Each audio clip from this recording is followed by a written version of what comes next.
Aggression is one of the last dirty words in our culture. You can be crass, you can be rude, you can even be profane, but aggressive, don't be aggressive, except it's wrong, dead wrong. I promise you, nothing of meaning and transcendence will come into your life passively. It's time for you to get into the arena to push back against a passive, mediocre existence. I'm Brian Tome, and this is The Aggressive Life.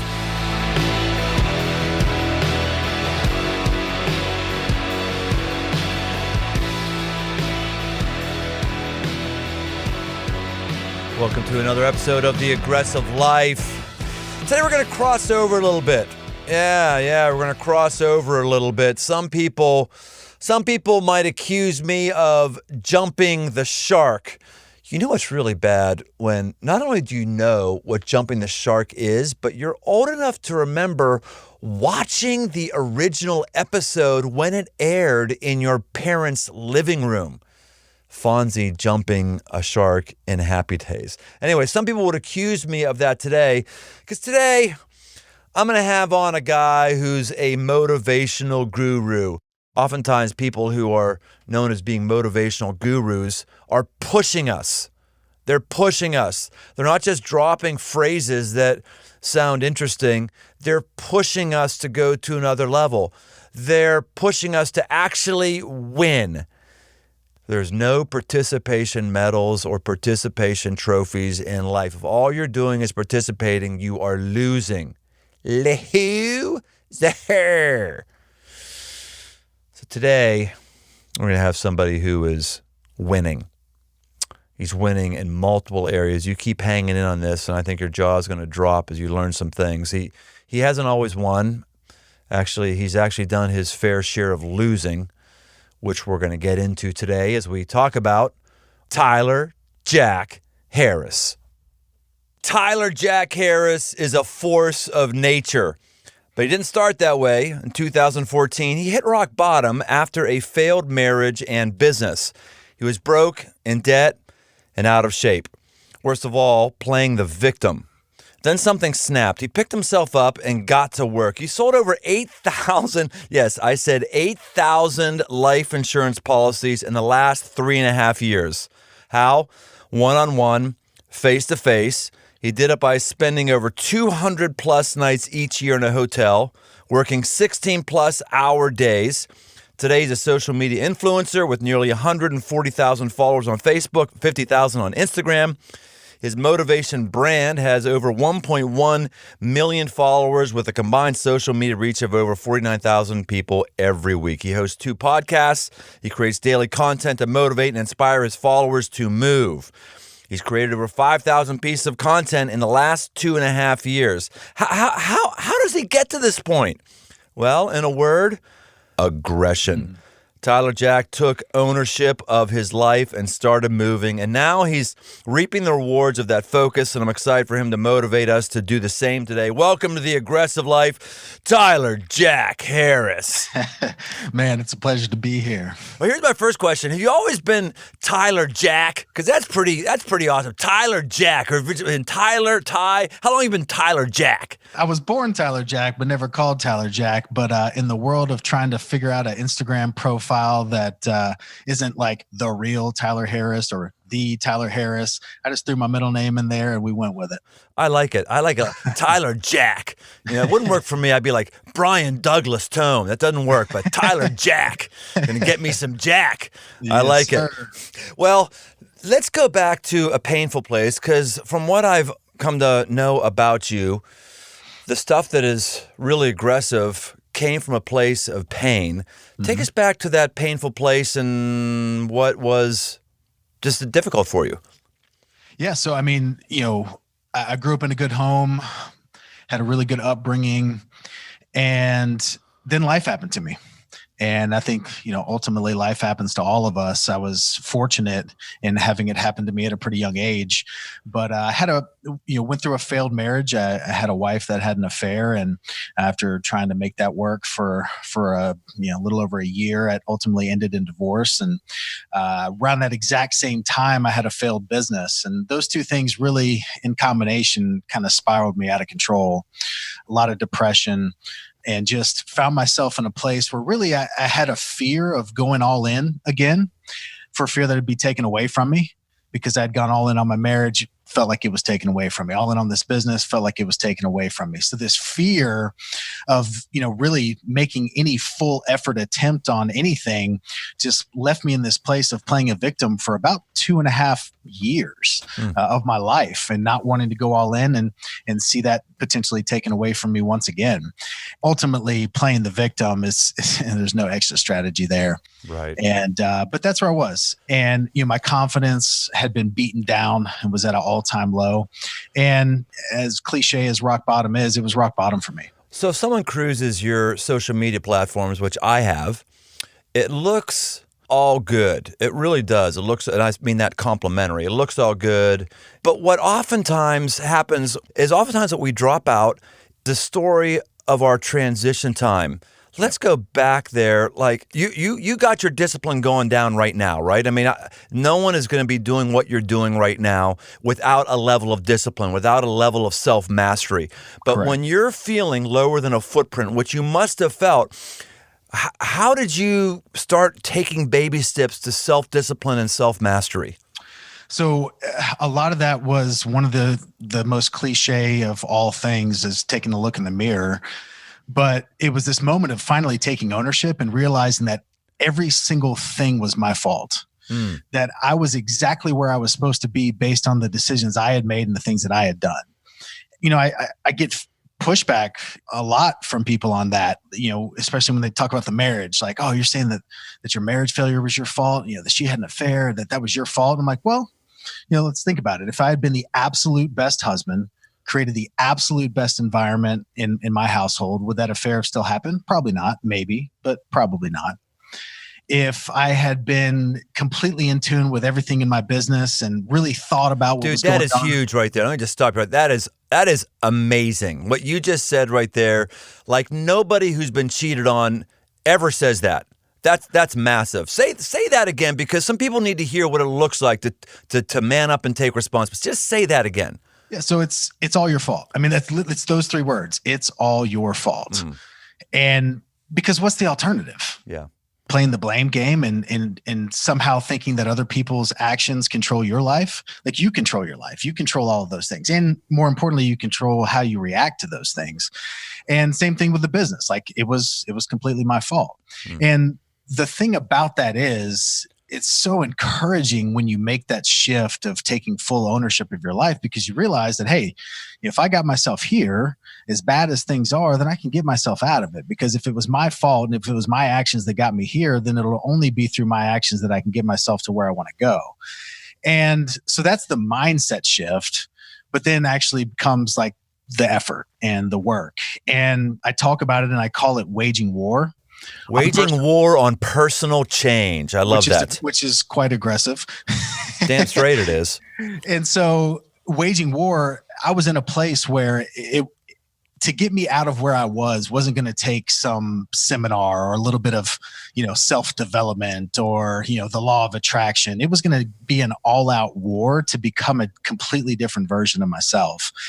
And, that started by auditing the things that I was allowing into my life. I quit watching TV. I quit allowing any negative people around me, negative influences in my life, and started just feeding myself with positive. So started reading an insane amount, listening to an insane amount of, podcasts like we're on right now. Podcast interviews fed me at that time.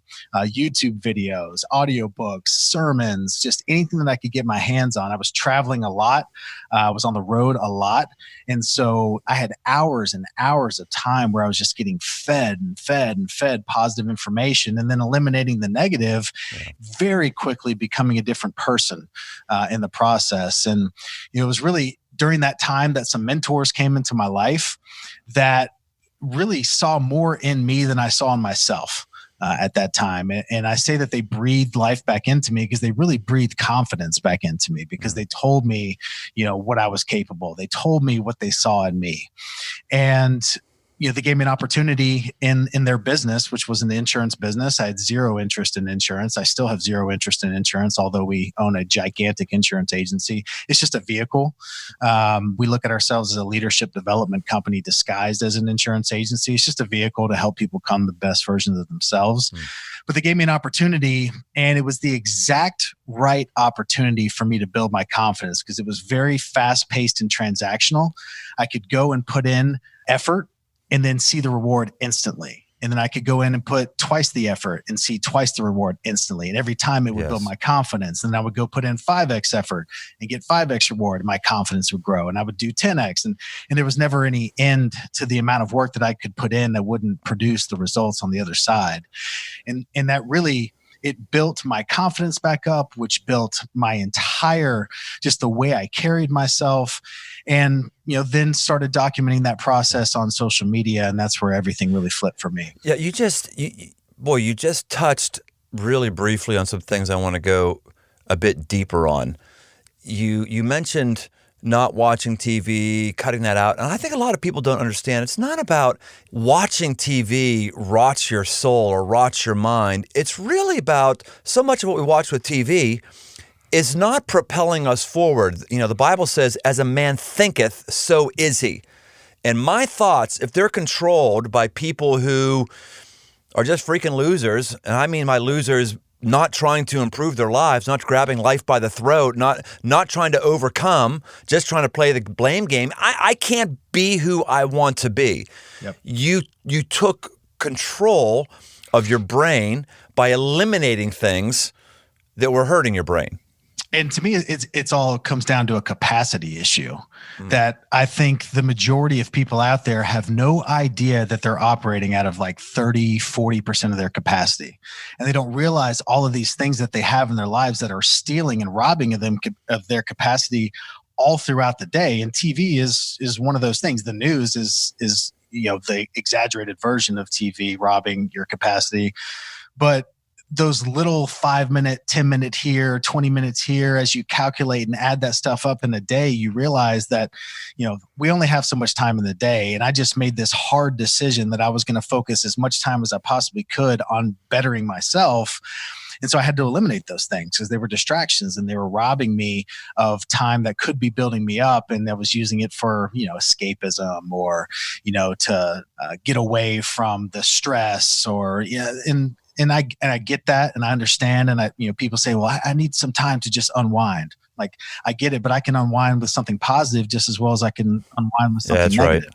That's right. And not only that, a lot of people aren't wound up enough to ever have to unwind. 100%. I love when people tell me I'm going to burn out, and then I always just very, very sincerely tell them that I apologize for not taking advice on burning out from someone who's never been on fire. Oh, that's a good line right there. You got any more of those like that? Just go ahead, breathe some fire into me right now. Come on, Tyler Jack, give it to me. One that I live by is if you seek discomfort, the world will deliver you pleasure. If you seek pleasure, the world will deliver you pain. And that's what I try to do every single day is try to seek out opportunities to get myself uncomfortable, whether it's in the gym, whether it's in my business, whether it's in my relationships. Like, let's make it as uncomfortable as humanly possible because that's where the growth happens. Yeah, well, you know that in the physical world, so many things mirror the spiritual world. So in the physical world, unless we get those muscle tears, the muscles will not expand. And so we need to be in a place where we're getting micro tears in our spiritual world. But so many people are just not interested in that. We just want the comfortable, easy life. And it doesn't work that way. Micro tears and micro failures. Like, people don't realize how important the micro failures, like obviously the macro failures will set you back, but those micro failures on a daily basis are what's going to build. I mean, that will be the foundation that you build your life upon. You talked about people. There was another thing you just mentioned that came around and sort of picked you up and maybe put salve on wounds. Did you know these people before all the crisis happened? They just enter your life magically during the crisis? I mean, I don't know if magically is the right word, but I knew of them, but I didn't know them. It was a random Facebook message from one of them, which resulted in a coffee meeting, which resulted into a relationship that started to grow over a course of about a year. And then ultimately a year later, then that kind of blossomed into an opportunity to come on board and actually work with these guys, which now are my business partners and like brothers of mine. But ultimately it was what, I did in turn, once that relationship was built. 200 nights in a hotel selling insurance policies. Like, where did the motivation come to spend that much time in a hotel room? Because when you're selling an insurance policy, it's not like you're walking away from that kind of, I got $10,000 more in my pocket today. Man, where did you get that motivation from? I mean, I think there's a lot to be said for someone that has their back up against the wall. And I didn't have a choice. I had a new family, and there was no contingency plan. I had to make it work. And I'm an extremely, extremely competitive person. And, within our organization, we, compete on a daily, weekly, monthly, quarterly basis. And I truly believe that sometimes I just wanted to be number one on the leaderboard more than I wanted the commission that came along with being number one on the leaderboard. But the money always follows. And when I see something that I can plug effort into and has no cap on the end result, then it just became this addiction into seeing, when does it stop? If I put this much more effort in, what will happen on the other side? And it never did. And, came out of the field. I haven't been selling, personally for about a little over a year now. So now I'm just coaching and training and leading our agents across the country. I'm in a different state every week, training new agents, which has been the most incredible process because I want to be able to be a part of their story and somehow resembling my story of going from, being flat broke to where I am today, and being able to be integral in the part of that process on the front end has been extremely rewarding. Is there an endpoint? And I don't mean an endpoint where you shut it down and you retire to Florida and have mosquitoes suck your geriatric skin. I'm not talking about that kind of shutdown, but is there a point for you where you go, all right, the rhythm I have right now, the output I have right now, that'll do. I'm going to keep chugging on this level of output and spend time on other aspects of life. What's your personal philosophy on that? So my personal philosophy is that balance doesn't exist, and that it's all about recognizing the imbalances and being able to adjust accordingly. The earth is in balance with the sun, and all the planets in the solar system are in balance with each other, but they're completely different sizes, different distances. Same thing with your life. It's just figuring out which area of your life deserves the greatest gravitational pull in that particular season. And so my philosophy is I'm going all in all areas. And so when I'm at home, I am completely all in with my daughter. I'm completely all in with my wife. When I'm at work, I'm completely all in with my work. When I'm in the gym, I'm completely all in. It's all about, what am I focused on right now? Can I go all in on that area? And I think so many people just use this idea of balance as a crutch as to why they need to work less. Well, it's not just balance right now. It's this new word. I don't know if you're aware of this. I just had somebody talk to me about it who's in the corporate world. Said the big thing their corporation's been pushing is blending your life, not balancing your life, which is really different and really, really insidious. To hit a golf ball very far, you have to have an unbalanced body in each micro step, or else you can't drive the ball. Holistically, you're balanced, but you got to weight up your back foot, and you got to weight up your front foot in the follow through, or else you're not going to drive the ball. So that's the game that we've been taught of as balance, have these normal things that aren't moving. Not true.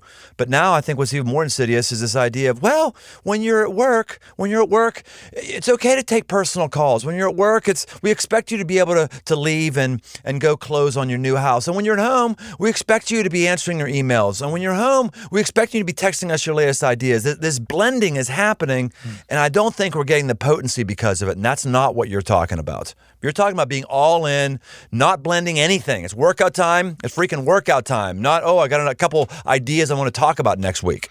Yeah, and I think just the reality is when you hear people talk about balance, you never hear somebody say, yeah, man, last quarter, I killed it at home. I was the best dad. I was the best husband. This quarter, I think I'm going to spend some more time at work this quarter.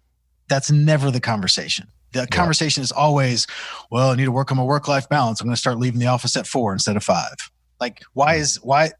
So I believe that the truly successful people will balance through addition, not subtraction. If you need to be at home more, be at home more.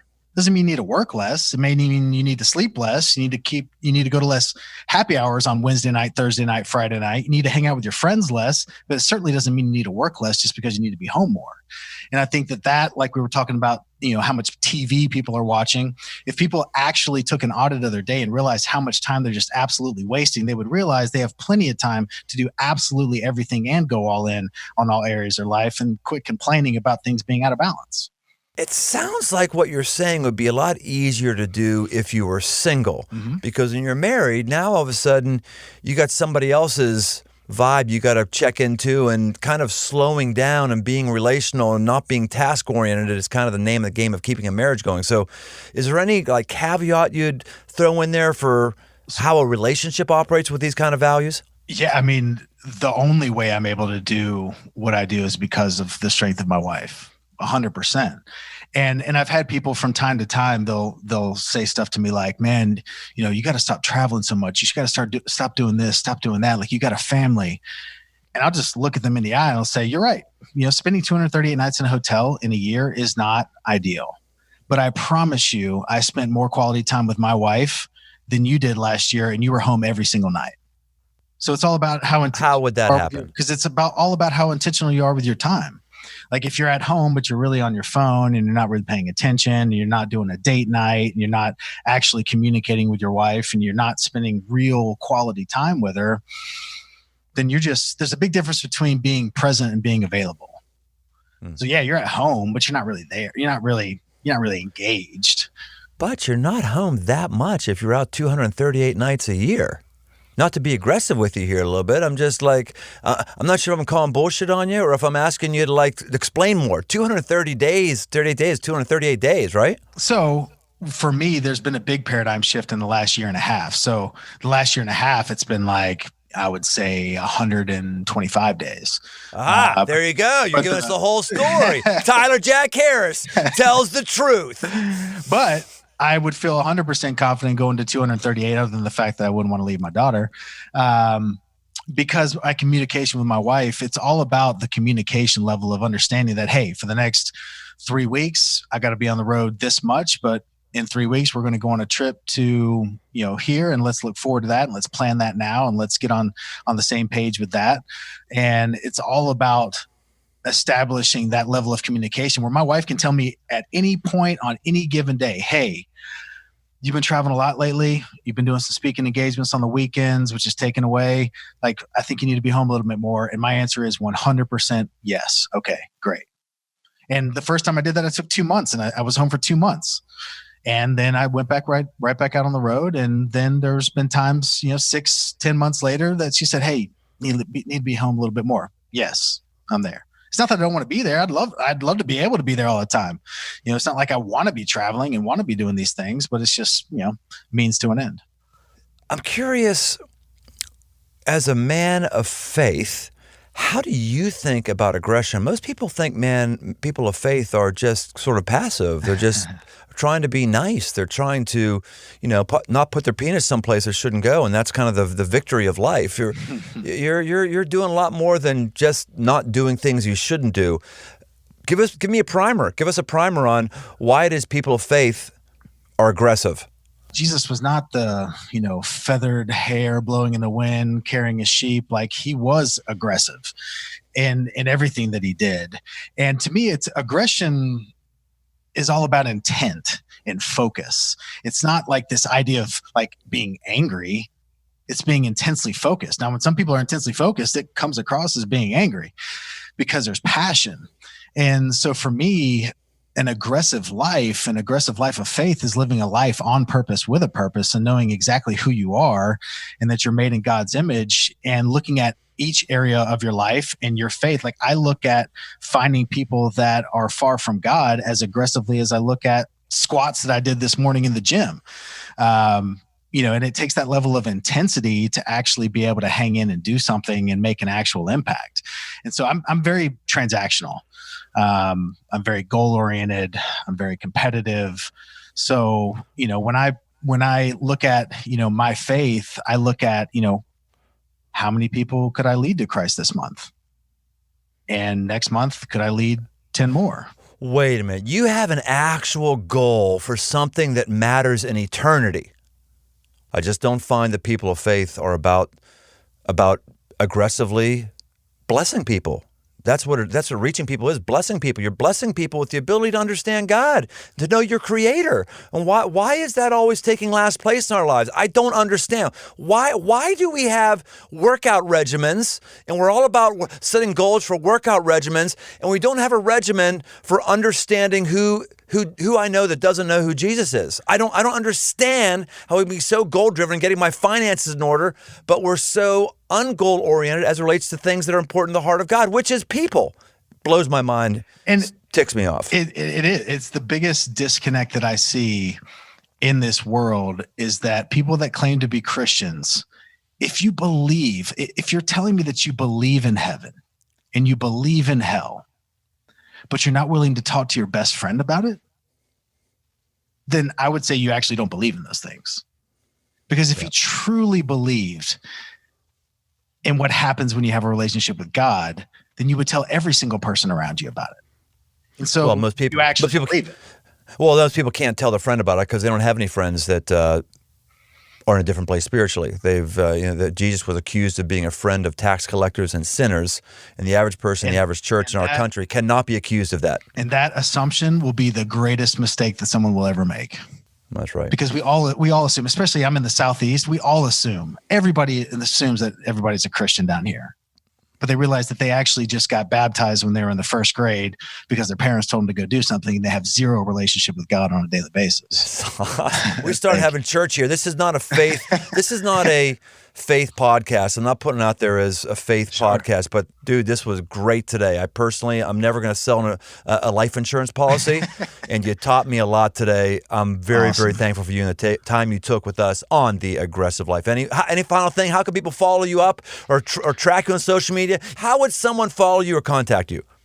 So everything's at Tyler Jack Harris. So Instagram, Facebook, YouTube, all of that, or they can go to tylerjackharris.com and they can find me there. And I respond to every single DM. So would love to have some conversations and further this along. And man, I'm honored to be on the podcast. I love what this podcast is all about because I truly believe that the lack of aggression is a cancer in our society right now. So I'm excited to be a part of this. Well, you've pushed the ball forward, brother. So well done. Hey, thanks for listening. If this episode has impacted you, hey, share it with somebody else. All of us have influence, people that can look to us for direction. Use your influence positively, aggressively. And if this has meant something to you, then pass along to those that you're leading. You can see more at briantome.com or search me on Instagram. Special thanks to the band Judges for our music. You can find more from them on Instagram at The Band Judges or at facebook.com/The Band Judges. The Aggressive Life with Brian Tome is a production of Crossroads Church, Cincinnati, Ohio.